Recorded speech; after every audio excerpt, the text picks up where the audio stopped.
Hey, what's going on, everybody? Welcome into the Daily Insider here at Vegas Insider YouTube channel. I am Thom Cunningham, and today we're going to be going over pretty much everything you can think of in terms of MLB, NHL, and NBA action. But before we do all that, let's go to the right window here. Want to remind you to join our contest for a week's worth of free picks from our handicappers. And how do you do that? How do you join the contest? Well, pretty simple. You have to leave your best bet of the day in the comment section below of this video, along with your Vegas ID, your Vegas Insider ID. If you don't have one of those, you can go to our website. In the top right corner, see the yellow box that says register. You click on that, you fill out all the information you need to get your Vegas Insider ID. And the reason we ask for that is so that we can contact you. We know how to reach you if you are selected to win. But your best bet must be a winning bet. It can't be a live bet. It can't be a futures bet. And, if you choose a minus 1,000, minus 900 favorite, and you get it right, odds are you're not going to be chosen anyway. So, make sure it's, somewhat competitive, your pick. Something that you would realistically bet on. If it's a correct bet, then your name will be in a raffle to be selected for free picks for a week from a handicapper of your choice. It could be any handicapper you want. We've got a lot of them. We got a lot of sports going on. So, that's how you do that. And the big box below me with an arrow pointing down says win a weekly package. So just place your comment, place your best bet, and your Vegas Insider ID below. And again, can't be a live bet, can't be a futures bet, but it can be any bet. It could be a straight up win. It could be a first quarter win. It could be a spread. It could be a player prop bet. Anything within the game. Just make sure it's not live. The game already started. You can't pick that game. And make sure it's not futures bet, because that's silly. So, alrighty. So expand that, and here we go. We're off and running. Let's start. What do you guys want to start with, and gals? Let's start with the NBA. We'll go there first. So what do we have tonight? We have one game tonight after we had two games last night. The games last night were a bit odd. You had Atlanta demolished in the first quarter against Philadelphia, and then I think it was like a 14-point lead Philadelphia had against Atlanta, and then Atlanta came roaring back to make it a 2-point game at halftime. Kevin Huerter played out of his mind. He was easily the best player for the Hawks last night. And look, I don't think a lot of people were too surprised that Philadelphia bounced back and won game 2. But it's interesting to see where this series is going to go moving forward. One trend that has stayed true with Atlanta for a very long time now is that the home team has now won 22 of their last 24 games. I expect Atlanta to take at least, at minimum, one game in Atlanta against Philadelphia. And then the late game was a bit odd as well. You saw the Clippers start off tremendously well in the game. They were shooting lights out. Marcus Morris was shooting lights out. And then you saw Utah really struggling to get any sort of shot in the first half. Donovan Mitchell was taking awful shot selections. None of the three-pointers were dropping for Utah. Joe Ingles hit his first three-pointer. He went 1 for 8 in the game, so he missed 7 straight after that. But the second half of that game was all Utah, and they ended up winning. And so Utah, they're really good at home, and they break a 6-game losing streak in game 1s of a playoff series. So entering the game last night, Utah had lost 6 straight game 1s, so they break that streak. And look, that first half, it seemed like Utah was well on their way to losing 7 straight games.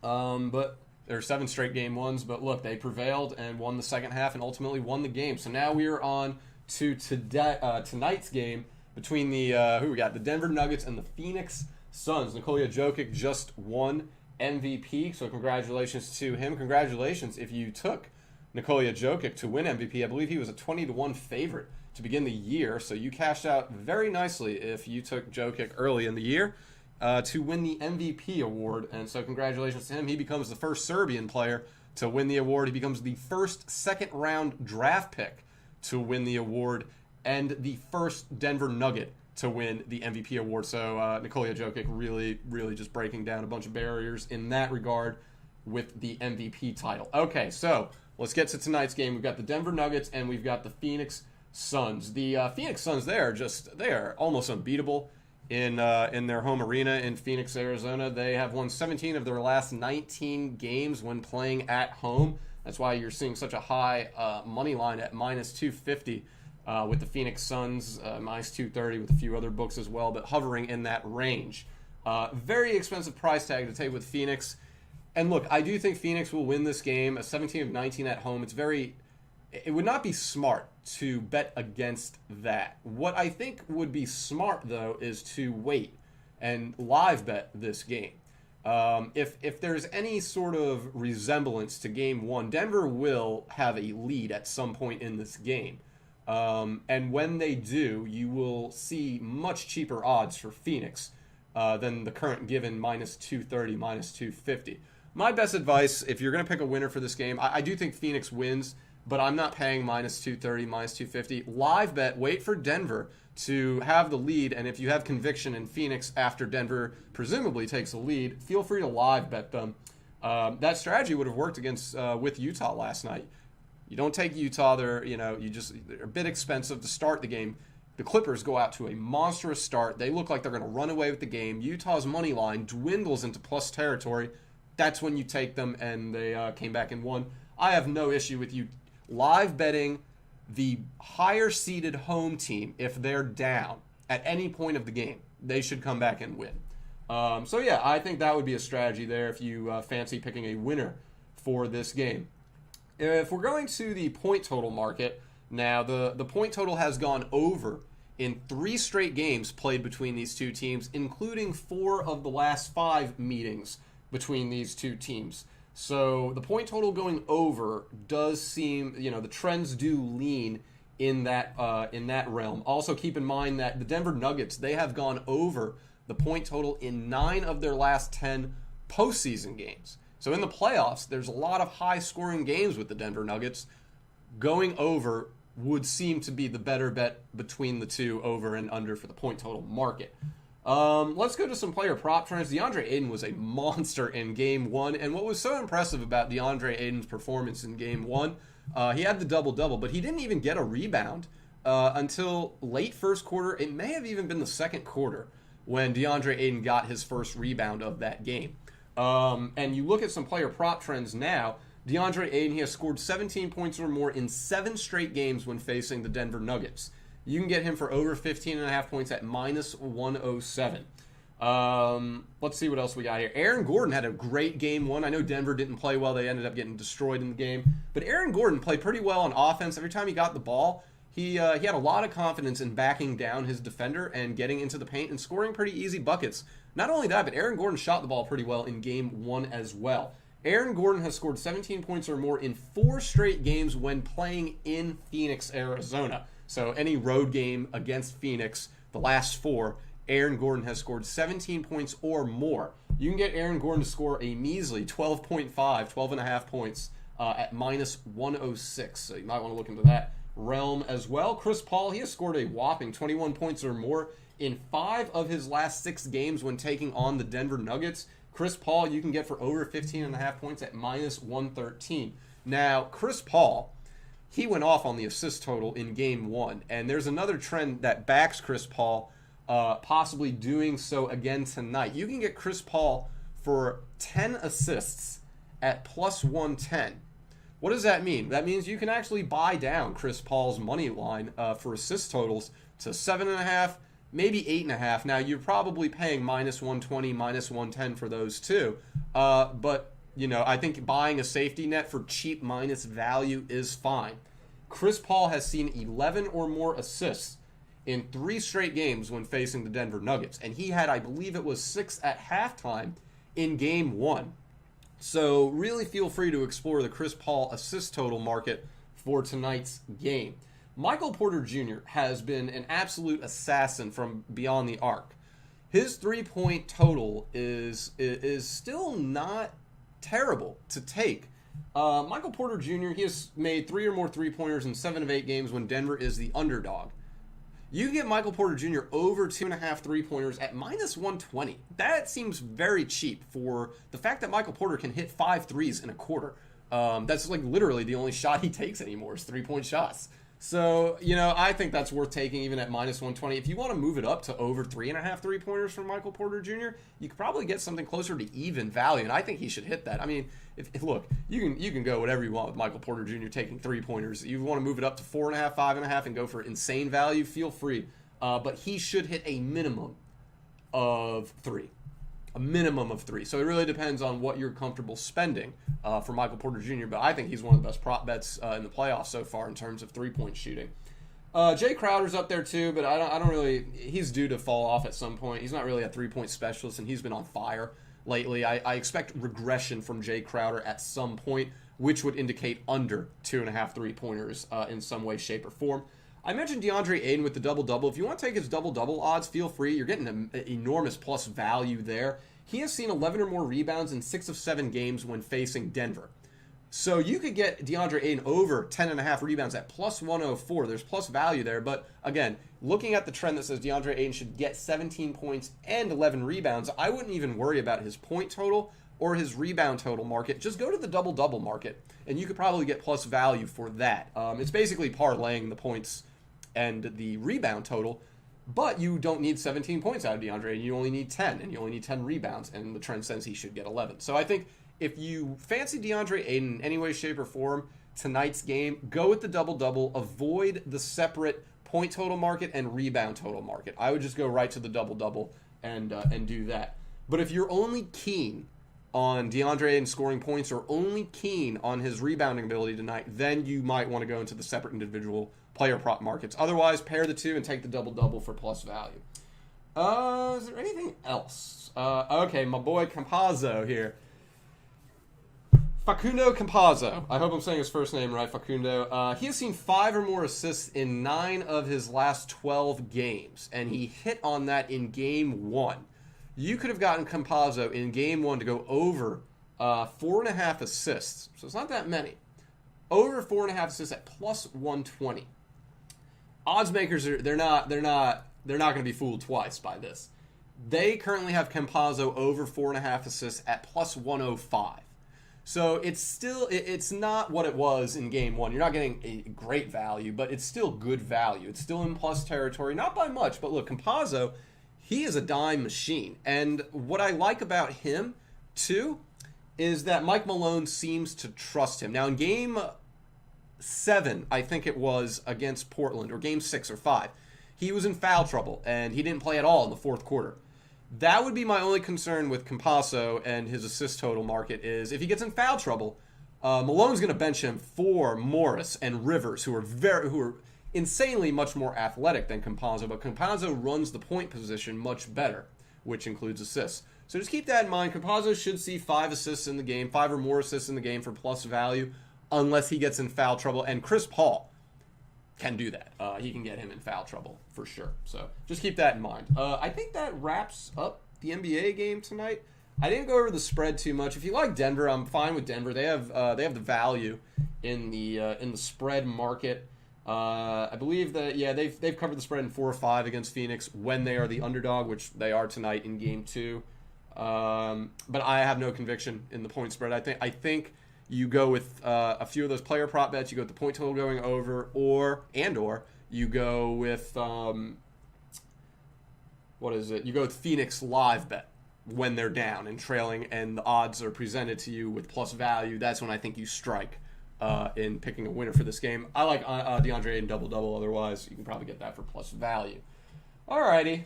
And then we got more games tomorrow, but we'll get to that tomorrow. We'll do that tonight.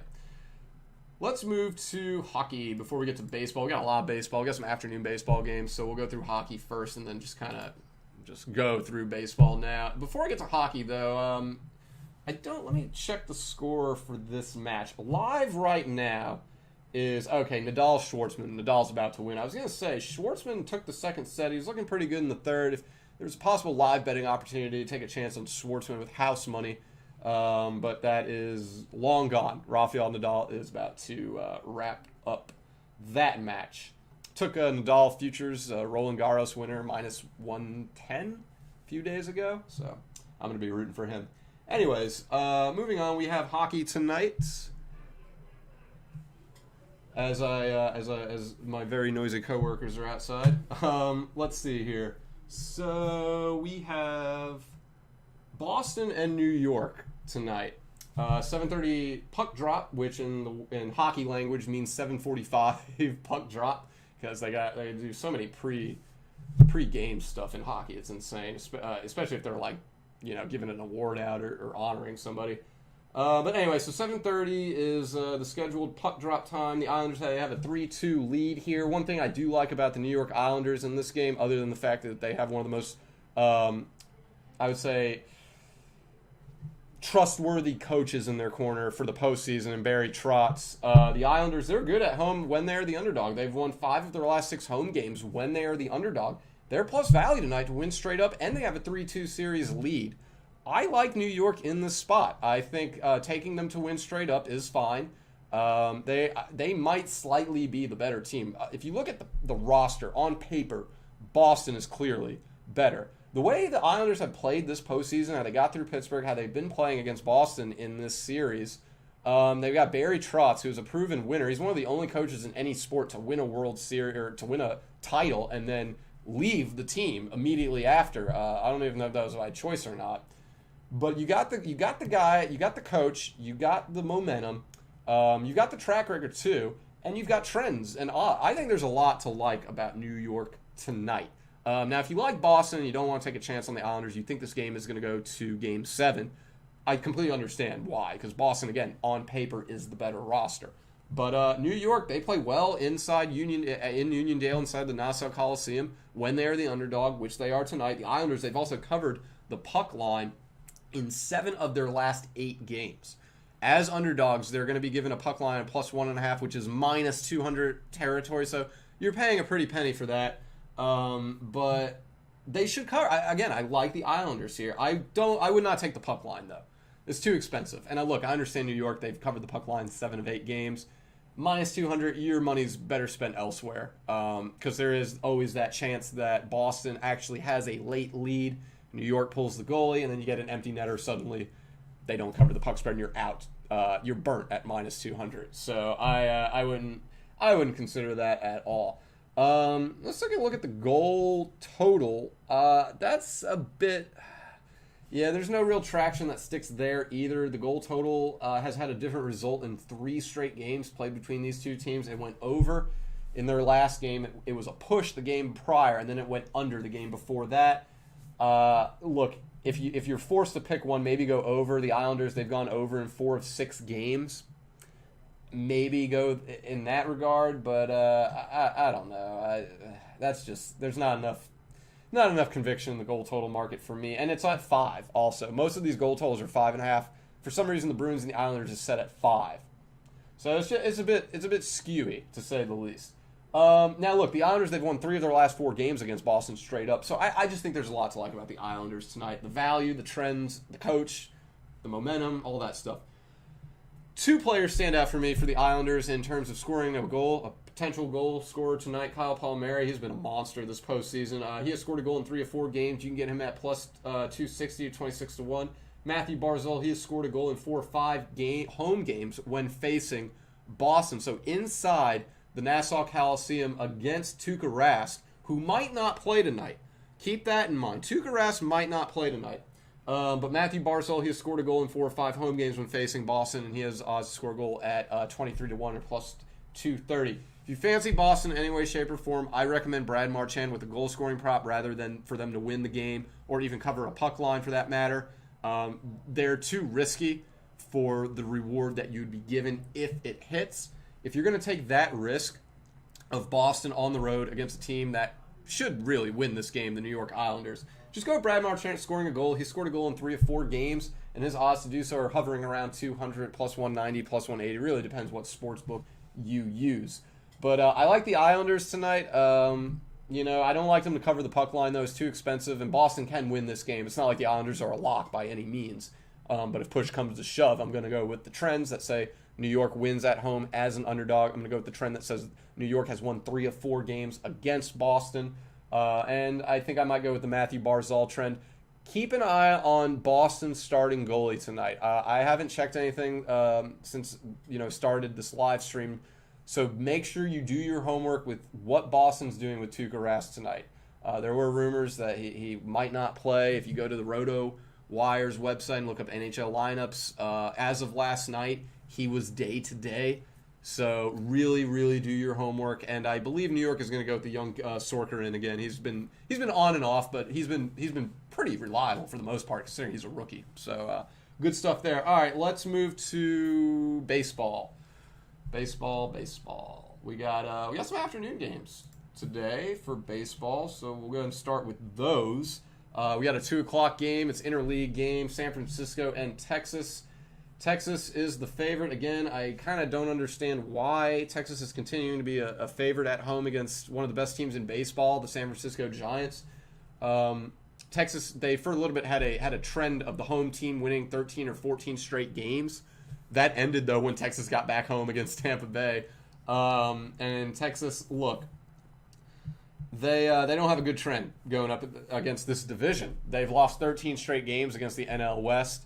Now you're facing not only a team from the NL West, a really good team from the NL West, one that is making the Dodgers look in their rearview mirror, and it's not named the San Diego Padres. It's the San Francisco Giants. They are killing it this year, having a really good year. They should make the playoffs, but they sent Zach Little onto the mound, and I think the reason you see Texas as a favorite for this afternoon home game is because Kyle Gibson's on the mound for Texas. He's had a pretty good season.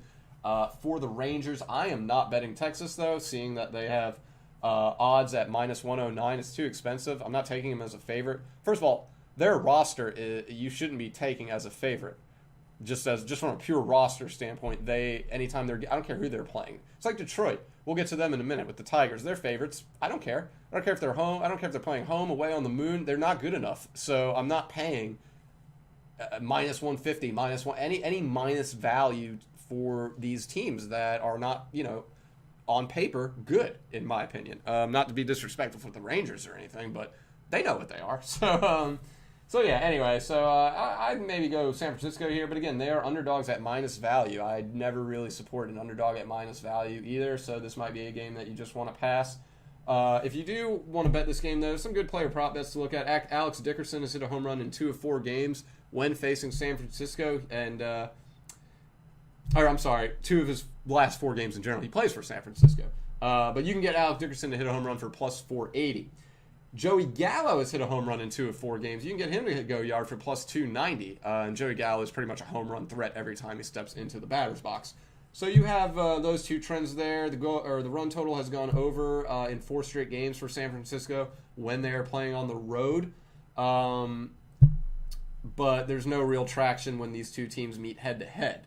The run total went over in their last meeting, but it went under in the 2 meetings prior, and it went over in the 2 meetings prior to that. I think this is a game you stay away from, or you just take the San Francisco Giants. They are the better team. They have the trend that supports them. Texas struggles against the NL West. Let's see. Moving on. We have more afternoon games. We have Arizona taking on Oakland, another interleague game. Arizona, one of the worst road teams in all of baseball. They have lost 18 straight games when playing on the road. They lost again yesterday to the Oakland Athletics. Oakland has now won 5 straight games against Arizona as well, so feel free to go with Oakland in this game. The issue, though, is that they're -220. They got Chaminade on the mound, so if you want to take the run line, -1.5, feel free. Arizona, I have no conviction in them winning this game. Plus 180, you're not taking them solely because that's just not good enough. When you see a team has lost 18 straight games on the road, if you're going to bet them as an underdog on the road, you're looking at something at plus 250 just to consider. Plus 180, payout's not enough for a team that's lost 18 on the road. Chicago Cubs are going to be taking on the San Diego Padres, what's going to be an excellent afternoon game. It's a great series in general. The Cubs, they've lost 6 straight road games against the NL West after winning the game prior. Now, San Diego plays very well at home. They dropped their last game against the Cubs, which was in Petco Park. It was yesterday, actually. And so I do like San Diego here, but again, you're paying -200 for, I have no conviction in paying that money.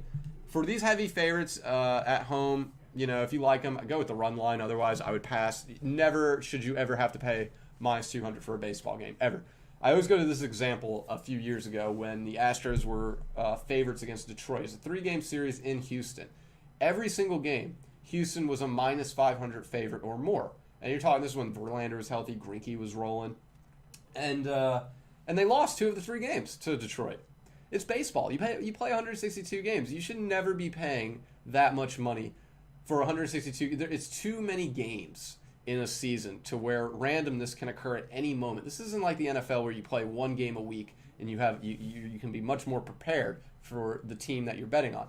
Baseball is just as much of a crapshoot as almost any other sport when you play 162 games. So you should never be considering those high of odds. And if you are, move to the run line at -1.5. Move to a different market in general that supports the team winning, but not actually paying $200 to win back 100. That's just insane for baseball. There's been a push in 2 of the last 3 games between the Cubs and the Padres. So at the run line and the run total, might want to look at it's at 8 right now. I don't know. That might be one you might want to stay away from too. The Cubs have won 4 or 5 games against the Padres. There's a lot of crossing trends here. I think this is one you stay away from. No good value that I'm seeing. No good trends that I'm seeing as well. So we will skip the Cubs and the Padres. Let's move on. We have the Dodgers and the Pirates. The Dodgers, you're getting them at -170. That's not terrible. It's still pretty expensive. The Dodgers, they've won, 12? They've won 11 straight games when facing the Buccos. Again, though, you're paying a lot of money for the Dodgers to win this game. And the Pirates, they might actually lead after 3 innings. The Dodgers have trailed after the first 3 innings in 3 of their last 4 games when they are the favorites, which they are tonight. And you get Pittsburgh to lead after 3 innings at +190. So what that indicates is that you could take a chance on Pittsburgh to lead after the first 3 innings or live bet. Wait, if you think that trend will hit, if you think the Pirates are going to lead the game after 3 innings, take the Dodgers in the 4th inning, because their odds will be much, much cheaper. So I don't see Pittsburgh winning this game though by any means. All right, we got Tyrone Walker taking on Matt Harvey, who, look, Baltimore, they've seen the underdog win 6 straight games. They've been the underdog in most of those games. They're playing pretty well right now, Baltimore. They've, look, how many have they won? My goodness, they've won 5 of 6, so I guess Cleveland was the underdog when Cleveland beat them 10-4. One thing about Baltimore that I'm really liking right now is the run total going over. Baltimore has seen at least one team score 10 or more runs in 3 straight games. Cleveland put up 10 runs against them. Then Baltimore put up 18 runs against Cleveland the very next day. And then yesterday, Baltimore puts up 10 against New York. Feel free to go over the run total with Baltimore seemingly just smashing the baseball right now. They've gone over in 4 of its last 5 games when facing... who the hell are they facing? When facing the Mets as well. 7 of the last 8 games between these 2 teams have gone over. I like the over here. If you want to take Baltimore, too, at plus value, feel free. They're playing very well right now. They've won 5 of 6. They've seen the underdog win 6 in a row. They are the underdogs. Might want to consider that, but I like the run total going over in this game. Just want to remind you as well, if you have any questions about anything, any odds, any markets, really anything you have, feel free to throw them in the live chat. I'll answer them as best as I can. It could be anything, We're here to help, so just let me know. All right, moving on, we've got, oh boy, here we go, Atlanta and Philly. I don't know what's going on with Atlanta this year. I think they lost last night. Last I checked, Philly had the lead in that game. No, Atlanta came back and won. Look at them, 9-5. Nice. That now marks 3 straight wins for Atlanta, and 4 of their last 5. They seem to be turning it around pretty nicely now. They've won 3 straight games against Philadelphia now. So, look, if you like Atlanta, feel free to go with them. They're the underdog at plus 115. Atlanta, they've won 4 straight games, divisional games, as the underdog after winning the game prior. So you have a trend there that does support Atlanta winning as an underdog tonight. I kind of like the run total going over. The run total has gone over in 4 of the last 5 meetings between the Braves and the Philadelphia Phillies. Actually, the run total has gone over in 6 of the last 7 games played between the Atlanta Braves and the Philadelphia Phillies. So I do think with the pitchers that they have on the mound tonight, Zach Eflin and Tucker Davidson, I think that's fine. I think going over here, I think Atlanta winning the game, winning the first inning. Atlanta is 26-1 to win the first inning. Atlanta has won the first inning in 3 of their last 4 divisional games when they are the underdog. And you know who comes up to bat for Atlanta in the first inning. You talk about Acuna, who's leading the NL MVP betting odds race right now. So I kind of like Atlanta here. Jump out early if you want to take a chance. Plus 260 to win the first inning. Feel free. Or the run total going over if you have no conviction in a winner. Run total going over might be the play to make for that one. We have the Washington Nationals, Tampa Bay Rays. Pretty good game last night. Washington had a fielding error. Juan Soto. That led to Tampa Bay getting the eventual winning runs in that game. Tampa Bay, look, they are beasts at home lately. They have won, I believe it is 9 straight home games. Let me check that. The Rays, they've won 9 straight games after winning at home the game prior. And they're at home again tonight. Against a team they should beat. And you look at the pitching matchup here. You've got Patrick Corbin versus Shane McClanahan. And Patrick Corbin, he's he's decent. But he's more than capable of getting hit on in Tampa Bay. But with Patrick Corbin on the mound, I do expect a low-scoring game in this one. Again, the run total has gone under in 5 straight meetings between Tampa Bay and Washington. Make that 6, actually. 6 straight games the run total has gone under between these two teams. I don't know. I just think the run total going under and or taking Tampa Bay in this situation is kind of the smart play. I took Tampa Bay last night in my, I don't know if anybody who's watching this plays this game or not, the ESPN Streak game where you try to build up a streak throughout the month. I took Tampa Bay last night and ended up working out well. So, look, I have no issue if you want to take Tampa Bay tonight. Let me just check their odds real quick. Yeah, minus 160. It's a bit pricey. So if that's too expensive for you and you want to take the run total going under, feel free. Boston, they're hosting Houston Astros. It's a bit of an awkward game for Alex Cora, but so what we have here is we have the Astros. They have won 4 straight games when facing the AL East as an underdog. They are an underdog taking on the AL East tonight. So there is some conviction in Houston backing their money line at plus 117. The Astros, they have won the first inning in 3 of their last 4 primetime games when they are an underdog on a Wednesday, plus 300 Houston to win the first inning. Tremendous odds there. 11 of the last 12 games played between these two teams has gone under the run total. The run total is 10 tonight. Feel free to go under. That's an enormous trend. And 11 of 12 games between these two teams have gone under. And they're giving you 10. Go under. I think that might be it. Houston, they've won 4 or 5 against Boston. I think there's a lot to like about Houston tonight. Jake Odorizzi taking on Nathan Eovaldi. I can't pronounce his name. What I like about Eovaldi, though, this year is he's stayed healthy. Coming from Tampa, he's been hurt a lot. With Eovaldi, there's always that pitch count linger with him because of his past. He's stayed healthy, and he's performed very well for Boston this year. So that should be a good matchup, Jake Odorizzi and Nathan Eovaldi. That should be a good one. All right, moving on. Let's see. More baseball. Seattle and Detroit. I told you we'd get to Detroit in a minute. So they're the favorite at minus 136, so you can ignore that altogether. I understand Casey Mize is pitching, but the roster on that paper is not good enough for minus 136. I'm never paying Detroit favored odds. Detroit, they've actually lost 10 straight night games when facing the AL West after winning at home the game prior. Detroit won. They beat Seattle at home last game. Look, you can just shake the hand of the person who took that bet. That's all. I'm not taking that bet. I don't care. I don't care what the trend says for Detroit. I don't care what the odds say for Detroit. I'm not taking them at minus value. So if you want to take Seattle plus 114, Detroit's lost 10 straight at night against the AL West after a home win. Feel free to go with Seattle in that regard.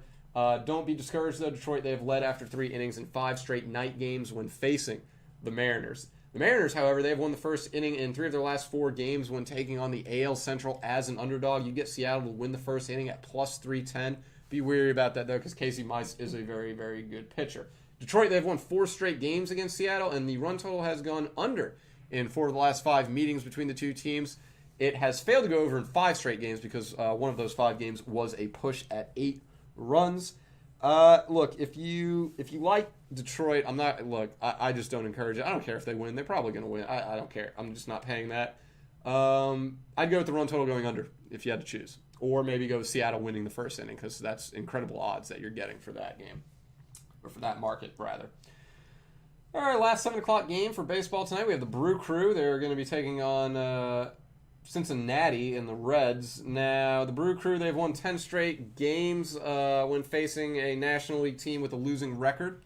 So they are plus 112 as the underdog. There's a trend to back Milwaukee winning this as an underdog, so you get some good value there. But look, the Reds, they've led after 3 innings in 6 straight divisional games when playing a team with a winning record at nighttime. You can get Cincinnati to win the first 3 innings at plus 125, so you get some good value there. Milwaukee, though, they've won 3 straight games against Cincinnati. They've covered the run line all 3 games, both as an underdog and a favorite. So I think there's a lot to like about Milwaukee's money line here. Just taking them straight up to win is fine. The run total, I probably wouldn't think into that too much. It went under last game. It went over before that, went under before that, went over before that. Just keeps going back and forth, back and forth. The last 5 meetings between the Reds and the Brew Crew, there has not been a back-to-back run total result that has hit. It's been over, under, over, under. It's like yo-yo. It's going back and forth. So I probably wouldn't touch that. Milwaukee, they've won 5 straight games in a row, so they've got a lot of momentum right now. The Reds, they had won 4 straight games until they faced Milwaukee, and the Brew Crew ended their winning streak. So I don't know. I think Milwaukee, with given the underdog odds, they have a few trends to back them. They've got some momentum. They got Brett Anderson on the mound. He could go either way. But he's taking on Vladimir Gutierrez, and between the two, I would trust Brett Anderson just a little bit more based off experience alone. So we'll see what happens, but I think there's a lot to like about Milwaukee tonight. Let's go to New York and Minnesota. Ignore my stupid accents, I'm sorry. So let's see what we got here. Let's see, the Yankees. Now, they have won 12 of their last 13 games when taking on the AL Central at night. However, you're getting the Yankees at minus 180. That's a bit too expensive for me to take. I would probably pass on that. The Yankees have trailed after 3 innings in 4 straight games when favored against the AL Central. You can get Minnesota to win after 3 innings at a pretty valuable plus 220. And look, I understand Minnesota's record's not good, but they got guys in that lineup that can hit. They got a good team. They're just underperforming. So you got to be careful about Minnesota. If you're betting against them heavily, like New York would be in this situation, just be wary. Minnesota's at home. They've got guys that can crush the baseball. Really what's been Minnesota's downfall this year, aside from pitching, is their defense. They've made a lot of errors lately, and it was very evident in opening day, and it's really continued since then. So, look, if the Minnesota Twins can clean up some errors and get some decent pitching, they can beat anybody in baseball. Minnesota, they've won the first inning in 3 of 4 home games when facing the AL East as an underdog on a Wednesday. You get Minnesota to win the first inning against the Bronx Bombers at plus 380. Looking at some head-to-head trends, the Yankees have covered the run line in 5 straight games against Minnesota. They've won 5 straight games against Minnesota as well. The run total has gone over in 4 of the last 5 games played between the Twins and the Yankees. Also keep in mind that the Twins have gone over the run total in 10 of their last 11 games when facing the American League at night. So there is a lot to like about the run total going over. Again, be weary, though, because the Yankees are one of the best teams in baseball going under the run total, but there is some good trends that do support the run total going over tonight. So if you want to take a chance to go against New York's insane over-under record that supports them going under, take the over. There's a lot to like about the over in this game tonight. Toronto, they're going to be traveling to, I guess they're going to stay in Chicago. They are on the road taking on the White Sox in what could be an ALCS preview for later this year. We'll have to wait and see. The Blue Jays, they have won 3 straight games as the underdogs when facing Chicago after a road loss. So you get Toronto at plus 130 as the underdog. However, also keep in mind that the Blue Jays, they've led after 3 innings in 4 or 5 road games when they are the underdog, which they are tonight. You can get them to lead after 3 innings at plus 175. So if you don't like Toronto to win this game outright, there are some trends and better odds, quite frankly, for Toronto winning the first 3 innings against the Chicago White Sox. The run total has gone under in 3 straight games played between both teams. It's gone under in 4 of the last 5 games played between both teams. So if you like the run total going under, I think that's perfectly fine. The White Sox, they've gone under in 7 of their last 8 games when taking on the AL East as well. So I think there's a lot to like about the run total going under for this game, and or Toronto getting out to an early lead, and or Toronto winning this game outright. The Cleveland Indians, they're going to be taking on the St. Louis Cardinals. The Indians, they have won 7 of their last 8 road games when they are the underdog, which they are tonight. There's a lot of underdog trends tonight, I'm starting to realize, with baseball. You can get them for plus 108. And the Cardinals, they've trailed after 3 innings in 3 straight games when they are the favorite. So there's some things there supporting Cleveland. Cleveland, they've won the first inning in 3 or 4 road games when they are the underdog. You can get Cleveland at plus 285 to win the first inning. Cleveland, they've won 4 of their last 5 games when taking on the Cardinals. They've also covered the run line in those 4 games that they have beaten the Cardinals. And the run total has gone over and through the last 4 meetings between these two teams as well. Last game, we got the Kansas City Royals and the Los Angeles Angels of Anaheim, California, USA. So we have a pretty consistent trend here against the Royals. They have lost 9 straight games in Anaheim when playing at night after a loss. Now, Anaheim is the favorite at -148. I'm not sure I support backing that, however, because Anaheim's just not that good. It's the same story with Anaheim every year. They have pieces. They get hurt, and they're no good. So, it's the same thing with Anaheim. Doesn't matter who the manager is. None of that matters. Griffin Canning's going to be pitching against Brad Keller. I actually do like Brad Keller in this spot. I like Kansas City as a possible underdog at +128. I think this might be a game I stay away from, though. I don't really have a ton of conviction in the Angels.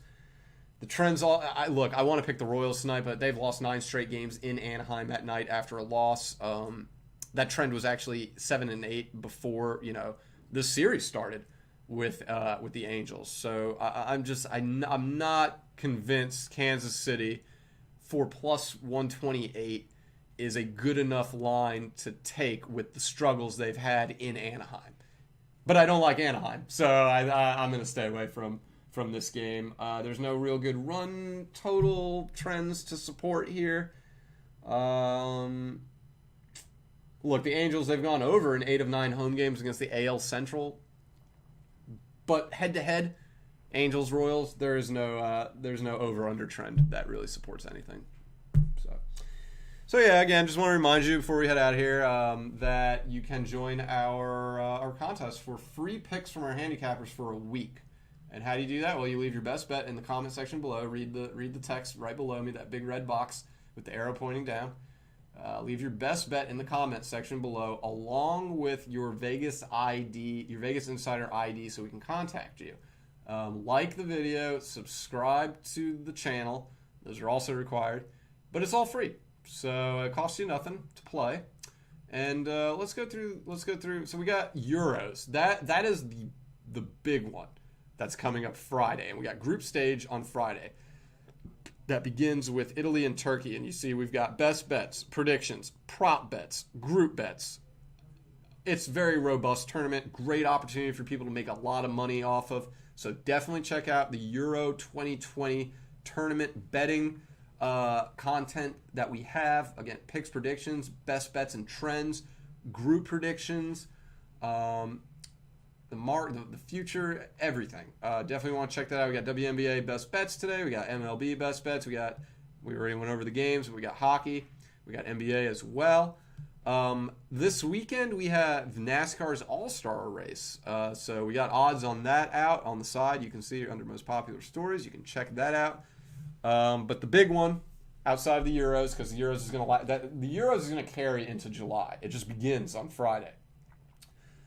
UFC 263. That is this Saturday, and we're going to have a betting prediction up for that. We've got a video as well with Adam Lechstein, our combat sports betting expert. He gives us the details, what he likes, what he doesn't like, favorites to fade, fights to fade, underdogs to back, markets to consider, everything you need to know for UFC 263 and betting that event this weekend. So definitely want to be on the lookout for that. But that's going to do it for me. Thank you all for tuning in and listening. I think Kevin Rogers will be back here tomorrow to bring you the Daily Insider, get you ready for Thursday's games. Thursday we'll be back to 2-2. 2 NBA games, I think 2 hockey games. Maybe not, actually, if Montreal closed out Winnipeg. I think they swept them. But tomorrow we definitely have 2 NBA games, and definitely Kevin will be back for that to get you ready and prepared. But for everyone here at Vegas Insider, thank you all for tuning in and listening. Go out there, make some money, make